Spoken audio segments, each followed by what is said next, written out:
Hi everyone! Want to go viral with eye-catching AI art? In this quick tutorial, I'll show you how to use CapCut's Dreamina AI to create a trending post in just minutes.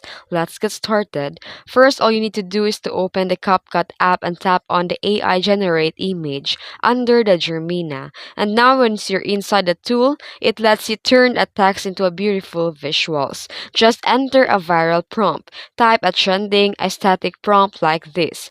Then here you can choose a style like 3D, cartoon, oil painting, anime, and more. And then here you can also customize and export.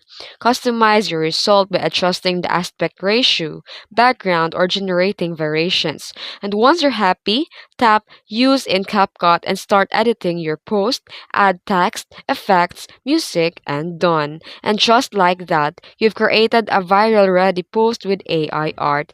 Try it now with CapCut Dreamina and let your creativity go trending. If you found this video tutorial helpful, be sure to like and subscribe for more tips and tricks. Thanks for watching.